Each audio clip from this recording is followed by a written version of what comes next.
I remember waking up on a random Tuesday in early March 2019, staring at the ceiling before my alarm even rang, with that strange feeling that the day had already been decided for me. Same room, same light slipping through the curtains, same weight in my chest. Nothing bad had happened yet, but nothing new felt possible either. It was like my life was on autoplay, and I was just watching it happen from the inside. I didn't think much about my thoughts back then. Thinking felt passive, automatic, harmless. Ideas just showed up, right? But looking back, every morning started the same way. I got out of bed on the same side, grabbed my phone with the same hand, checked the same apps, felt the same quiet anxiety before even standing up.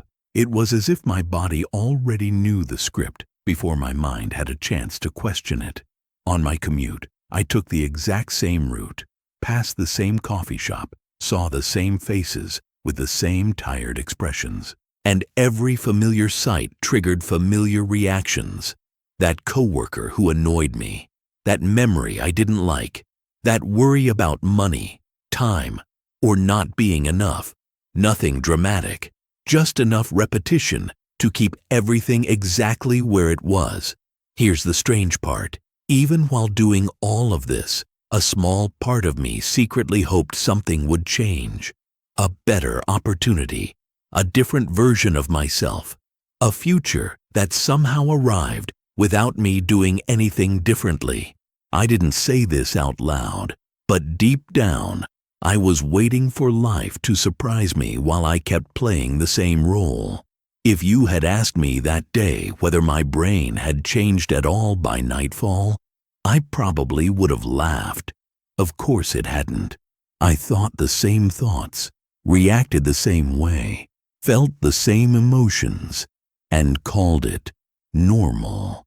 But what if that normal was quietly shaping everything I called my life? It's uncomfortable to consider that maybe the environment wasn't controlling me as much as I thought. Maybe my routine thoughts were choosing my reactions before I even noticed them. Maybe familiarity wasn't safety. It was repetition wearing a friendly mask. Think about it. When you keep seeing the same people, hearing the same opinions, and replaying the same internal dialogue, your mind doesn't need to explore. It just recognizes. And recognition feels efficient, even when it keeps you stuck. That's where the question started to bother me, long after that March morning. If every day is built from familiar thoughts, familiar emotions, and familiar reactions, how could a different future ever show up? And more importantly, would I even recognize it if it did? A few weeks later, sometime in April, I started noticing something unsettling, not all at once, but in flashes. It wasn't just that my days looked the same. It was that my reactions were predictable before situations even finished unfolding. Someone cut me off in traffic, and irritation showed up instantly. An email arrived late, and tension tightened my shoulders. It felt less like choice and more like reflex. That's when I realized my mind wasn't responding to life in real time. It was responding from memory. Each situation pulled a familiar emotional file from the past and played it again. I wasn't experiencing the moment itself. I was reliving a pattern I already knew too well. Think of it like a playlist you never consciously selected. Same songs, same order, every single day. At first, it feels comforting. You know what's coming. But after a while, you forget there are other songs at all. And you start to believe this playlist is just how life sounds. I used to believe my emotions were honest reactions to what was happening around me. But slowly, it became clear they were rehearsed. My body knew how to feel before my mind could ask whether it still made sense. It was as if my nervous system had memorized a personality and was committed to performing it perfectly. What made this harder to see was how logical it all felt. Of course I was stressed. Life is stressful. Of course, I felt limited. Circumstances are tough. That explanation was neat and convincing, but it avoided a deeper question. Was I reacting to the present or to everything I'd already lived? There's something subtle but powerful about familiarity. The same places, the same conversations, the same complaints create a feedback loop. Your environment presses a button, and a specific thought fires. That thought triggers a feeling. That feeling reinforces the thought. Over time, it starts to feel like identity. By May, I noticed how rarely I questioned this loop. I didn't wake up asking, what kind of mind do I want to use today? I woke up remembering who I thought I was. And memory, when repeated often enough, stops feeling like memory. It feels like truth. That's when another uncomfortable idea crept in. If my thoughts were shaped by my environment, and my environment stayed the same, then my inner world had no reason to change. And if my inner world didn't change, why would my life? The thought lingered longer than I expected.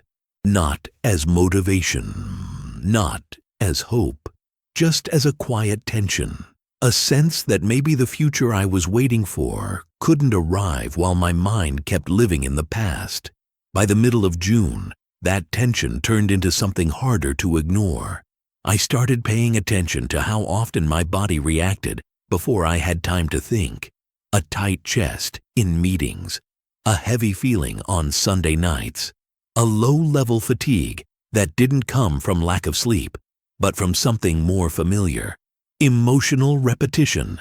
It felt strange to admit this, but my body seemed addicted to certain emotions. Stress, worry, self-doubt. They showed up so often that they felt almost comfortable, not pleasant, just known. And known emotions have a way of convincing you they're part of who you are. I began noticing how one thought could instantly change how my body felt. A single memory could shift my posture, my breathing, even my energy. It was like flipping a switch. And once the feeling took over, my thoughts followed it right back. I'd think the way I felt, then feel the way I thought. Round and round. We like to believe we're rational creatures, but most days it didn't feel that way. It felt chemical, automatic, like my body had learned a script so well that my conscious mind barely had a role anymore. I wasn't choosing my mood. I was inheriting it. What scared me wasn't the negativity itself. It was how long it had been there. Some reactions felt decades old, even though I was still relatively young, as if parts of me had stopped updating years ago and were still running outdated software. I started wondering how many people live this way without realizing it, wanting change, reading about change, talking about change, but waking up every day with the same emotional baseline. The body remembers what the mind tries to forget. That's when a disturbing thought hit me. If my body already felt the future it expected, why would it allow a different one? If stress felt familiar, calm felt suspicious. If doubt felt normal, confidence felt fake. And maybe that's why change feels so hard. Not because we don't know what to do, but because our bodies are loyal to emotions we've practiced for years. They don't ask if those emotions are useful. They just recognize them. By the end of June, I wasn't looking for motivation anymore. I was looking for an explanation.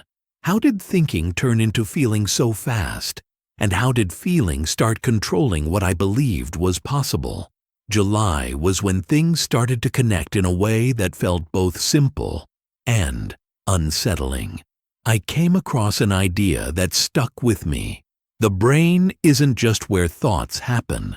It's a record of what you've lived. Every repeated experience leaves a trace. Every familiar reaction strengthens a pathway. And over time, those pathways start to feel like personality. I began to see my mind less as a decision maker and more as a habit machine. When certain thoughts fired, specific emotional circuits lit up. When those emotions repeated, my body learned them. And once the body learned them well enough, they stopped needing permission from my conscious mind. That's when it clicked. My personality wasn't something fixed or mysterious. It was a pattern, a combination of how I usually thought, how I typically acted, and how I almost always felt. And without realizing it, that pattern had been creating my daily reality for years. Think about how strange that is. We try to change our lives while staying the same person internally.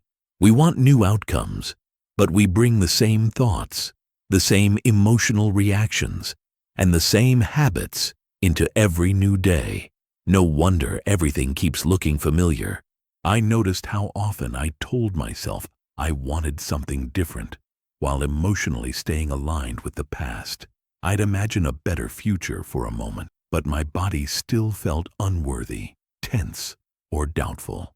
It was like my mind and body were arguing about what was allowed to happen. Around that time, I realized why positive thinking alone never worked for me. It stayed in my head. My body didn't believe it. And if my body didn't believe it, it quietly pulled me back into old reactions the moment something felt uncertain.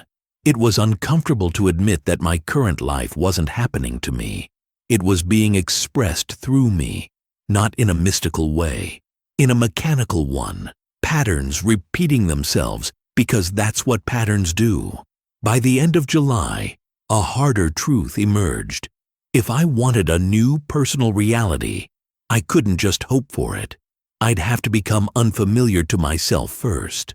And that idea was far more intimidating than staying the same. Because changing outcomes is easy to imagine. Changing who you're used to being, that's where real resistance lives. August brought a realization that was impossible to ignore. My brain didn't resist change because it was broken. It resisted because it was efficient. It liked doing what it already knew how to do.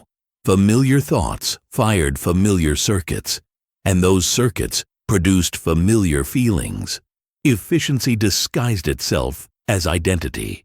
I started noticing how certain reactions happened before any conscious decision. A tone of voice could trigger defensiveness. A small setback could trigger resignation. It wasn't personal. It was neurological. Neurons that fired together before were firing together again, just like they always had. That's when the idea of habit became much bigger than morning routines or bad behaviors. Habit lived in emotions, in reactions, in the way my body leaned toward certain states without asking for permission. It wasn't just that I had habits. My body was the habit. By this point, I understood why change felt exhausting. Trying to think positively while feeling negative was like pressing the gas and the brake at the same time. My conscious mind wanted one thing, but my body was loyal to another.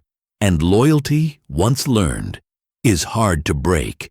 I thought about how many people want to create a new future while emotionally rehearsing the past every day, visualizing success while feeling unworthy, wanting connection while feeling guarded. The conflict isn't a lack of desire, it's misalignment. There was something almost humbling about realizing that willpower wasn't the main issue. Knowledge mattered more. Every time I learned something new, it disrupted an old pattern. It forced my brain to create a new connection instead of reusing an old one. That explained why genuine learning felt uncomfortable. New ideas didn't fit neatly into my existing identity. They asked my brain to fire in unfamiliar sequences, and unfamiliar sequences felt risky, even when they were healthy. By late August, I stopped asking why change was hard. I started asking a different question. What would happen if my brain learned to operate in new patterns long enough for my body to follow? That question didn't come with answers yet, but it came with something just as important: curiosity. And for the first time in a long while, curiosity felt stronger than fear. September was when I noticed something subtle but powerful. Learning wasn't just mental, it was physical. Every time a new idea actually landed, my body reacted, sometimes with resistance, sometimes with excitement, sometimes with a strange mix of both. It wasn't abstract anymore. My nervous system was involved. I began paying attention to how different thoughts produced different physical states. A hopeful idea lifted my posture slightly. A limiting belief made my breathing shallow. It became obvious that thoughts weren't just words in my head. They were instructions sent to my body. What surprised me most was how quickly feelings could hijack thinking. The moment I felt anxious, my thoughts narrowed. Possibilities disappeared. My mind didn't explore, it defended. And once I felt calm or inspired, my thinking expanded again, almost effortlessly. It felt like discovering a loop I'd been trapped in for years without seeing it. Thought creates feeling. Feeling reinforces thought. The loop feeds itself until it becomes a state of being. And once you're inside a state, everything you perceive seems to confirm it. That explained why some people stay stuck in the same emotional place for decades. Not because they want to, but because their bodies learned the feeling so well that it became automatic. The emotion ran first. Thought followed second. Choice barely showed up. I recognized this pattern in people around me too. Some were experts at suffering, others at worrying, others at self-sabotage. Not because they enjoyed it, but because their bodies knew those states better than any alternative. The uncomfortable truth was this: my body didn't respond to what I wanted. It responded to what I repeatedly practiced. And what I had practiced for years wasn't hope or confidence. It was familiarity. By the end of September, I stopped blaming my circumstances. I started observing my internal state instead, because it was becoming clear that life wasn't reacting to my wishes. It was responding to who I was being on a daily basis. And that raised a question I couldn't shake. If my body had learned one emotional identity, could it be taught another? Or was I already too deeply conditioned to change? October brought an insight that felt both confronting and oddly relieving. Change didn't start with forcing new thoughts. It started with interrupting old states, not fighting them, not judging them, just noticing when my mind and body slipped back into the familiar. I began to see how often people wait for something dramatic to happen before they change. A loss, a breakdown, a diagnosis. Pain becomes the permission slip to finally pay attention. Until then, the old patterns keep running quietly in the background. That realization hit close to home. I could see how many times I had postponed change, telling myself I'd start after things settled down. But things never really settle. They just repeat in different outfits. What struck me was the idea that transformation doesn't require suffering. It just usually arrives that way. Learning in a state of curiosity or inspiration felt foreign, almost suspicious. My body was used to urgency and stress. Calm felt unproductive. Joy felt undeserved. I noticed how my ego clung to familiar emotions, even uncomfortable ones. They were predictable. They gave me a sense of control. Letting go of them felt like stepping into uncertainty without a map. That's when I understood why people defend their limitations. They feel safer than the unknown. A known struggle feels more manageable than an unfamiliar freedom. At least you know who you are when you're stuck. By mid-October, I stopped asking what I needed to fix. I started asking what state I was practicing every day. Was I rehearsing stress or presence, fear, or openness? The answer wasn't flattering, but it was honest. This shift didn't change everything overnight, but it changed where I paid attention. And attention, I was beginning to realize, was the doorway into any real change. The deeper question remained unanswered. If reality responds to who we're being, not just what we're thinking, then who would I have to become before my life could look different? November arrived quietly, without a breakthrough moment or dramatic shift. What changed was more subtle. I started noticing tiny gaps, brief pauses between a trigger and my reaction, moments where I didn't immediately become who I used to be. They were short, almost fragile, but they mattered. In those pauses, I could feel two versions of myself competing. One wanted to react the old way, rush the emotion, confirm the familiar story. The other stayed silent, observant, unsure. That second version didn't have answers, but it wasn't trapped either. It felt uncomfortable to stay there. My body wanted resolution. It wanted the chemical relief of a known emotion, even if that emotion was stress or frustration. Not reacting felt like holding my breath emotionally. But something interesting happened when I stayed with it long enough. The urge softened.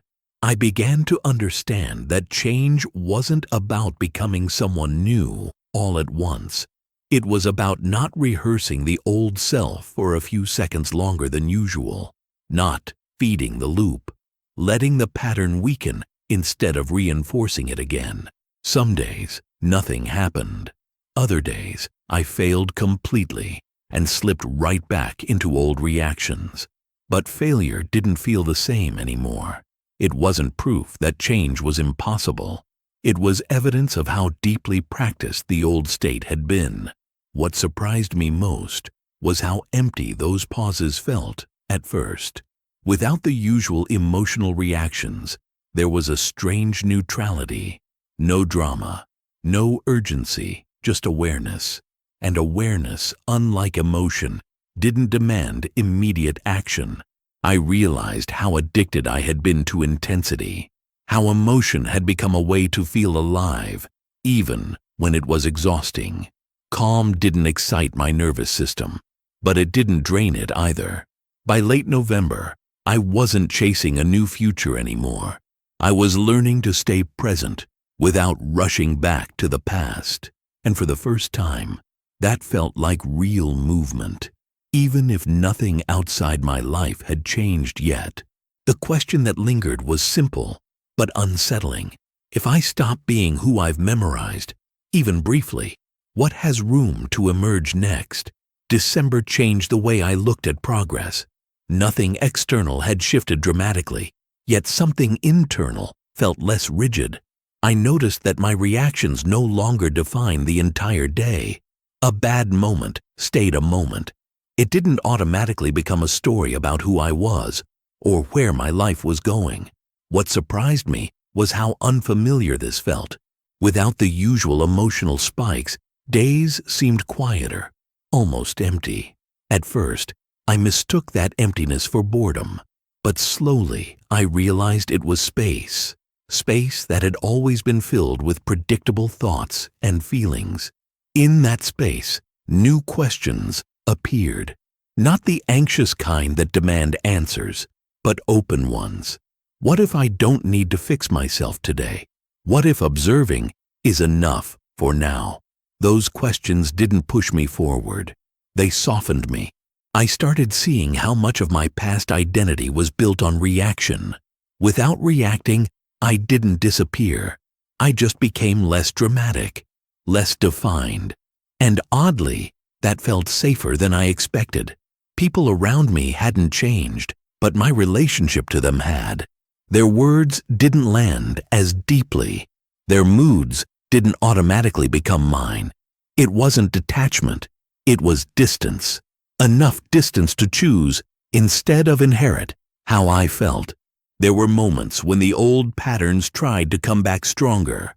almost demanding attention. Stress showed up like an old friend asking to be let in. But now I could recognize it as familiarity, not truth. I realized that the future I wanted didn't need to be imagined in detail. It only needed one thing: a nervous system that wasn't constantly reliving the past. Maybe clarity doesn't come from effort, but from silence long enough for something new to form. By the end of December, I understood something quietly radical. Change doesn't announce itself. It arrives the moment the body stops insisting on the old emotional story.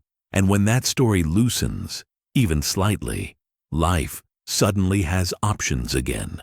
The question wasn't whether a new reality was possible anymore. It was whether I was willing to stay in the unknown long enough to let it take shape. January began without fireworks, but with a clarity I hadn't felt before. I noticed how my days were no longer driven by anticipation or fear of what might happen. Instead, they unfolded with a kind of neutrality that felt strange, almost fragile, yet honest. I wasn't chasing outcomes anymore. I was paying attention. What stood out most was how little effort this required compared to before.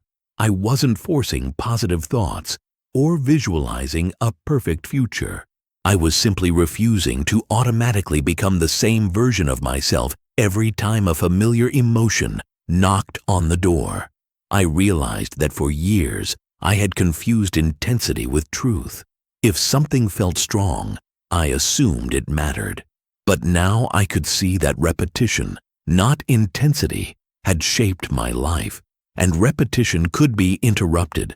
Not dramatically, but gently. There was something unsettling about not knowing who I was becoming. Without the old emotional reactions, my identity felt unfinished. But instead of panic, there was curiosity, a sense that not knowing was better than repeating. I thought back to how often people ask, "Does thinking really change your life?" And the answer no longer felt philosophical. Thinking alone didn't change anything, but thinking that slowly rewired how I felt, how my body responded, that changed everything quietly. The most unexpected shift was this: life started feeling less personal, not colder, lighter. Events didn't define me as much. Setbacks didn't feel like verdicts. Wins didn't feel like proof of worth. Everything became information instead of identity. I understood then why waiting for a crisis is so common. Pain forces people out of familiar states, but learning can do the same without destruction, if we're willing to sit in discomfort long enough to let the old patterns weaken. By the end of that month, I wasn't certain about the future, but for the first time, my body wasn't rehearsing the past either, and that felt like the real beginning, not of a new life, but of a new way of being present inside it. The final thought stayed with me, unresolved but alive. If reality responds to who we are being, then maybe the most powerful change starts the moment we stop being who we've memorized. Most people wait for life to change before they change. But what if it works the other way around? What if the patterns you repeat every day, the thoughts, the reactions, the emotions you barely notice, are quietly shaping what feels possible to you? Nothing here is meant to convince you, just to make you pause. If this made you think, subscribe to the channel. More videos like this are coming, because the moment you start seeing your patterns, you're no longer fully inside them. And maybe that's where change actually begins.